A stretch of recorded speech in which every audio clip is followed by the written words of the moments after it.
नमस्कार। प्रस्तुत है आज का चिंतन। छत्रपति शिवाजी अपने गुरु की मस्ती, उमंग और आनंद को देखकर सोचने लगे, इस सब का कारण क्या है। उत्तर में मन में आया, अरे उनके पास कोई जिम्मेदारी दायित्व नहीं है, इसी कारण मस्त रहते होंगे। बस चिंतन की धारा इसी दिशा में चल पड़ी।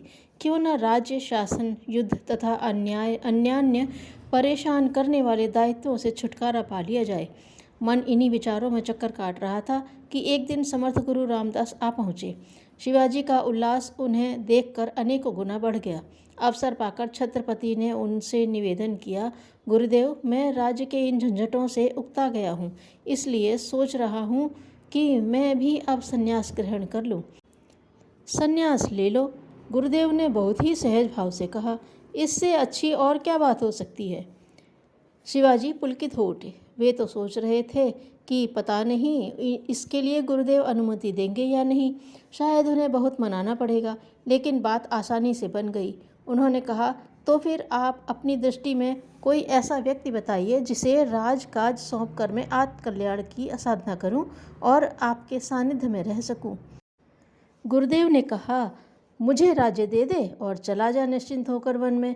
मैं चलाऊंगा राज्य का कामकाज।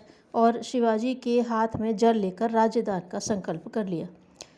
उसी वेश में वे जाने को उद्यत हुए। वहां से निकलने और भविष्य के प्रबंध के लिए उन्होंने कुछ मुद्राएं साथ लेना चाहा, परंतु समर्थ ने यह कहकर मुद्राएं ले जाने से मना कर दिया कि अब तो तुम राज्य का दान कर चुके हो, राजकोष पर तुम्हारा कोई अधिकार नहीं रहा।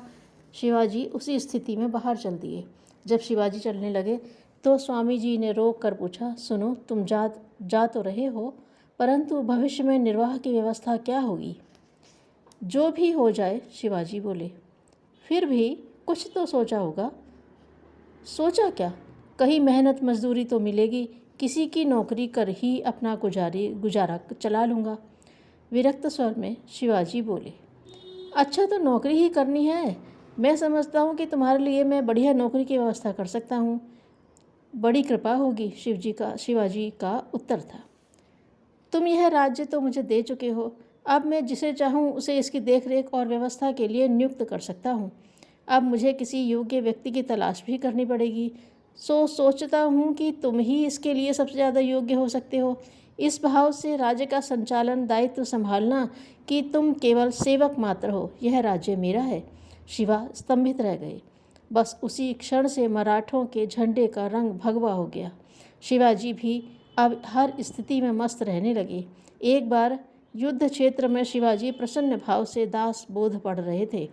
उन्हें इस प्रकार प्रसन्न देखकर मोरोपंत ने पूछा, आप इस विकट स्थिति में भी इस प्रकार मस्त कैसे हैं। शिवाजी का जवाब था, सारी प्रसन्नता आसक्ति की आड़ में छिपी है। यदि आसक्ति को उखाड़ फेंका जाए तो समूची सृष्टि को भगवान का उद्यान तथा अपने को एक सेवक समझ लिया जाए तो फिर कोई परेशानी नहीं है। उन्होंने ऐसा ही किया भी। हम सबके लिए भी यही रास्ता खुला है। धन्यवाद।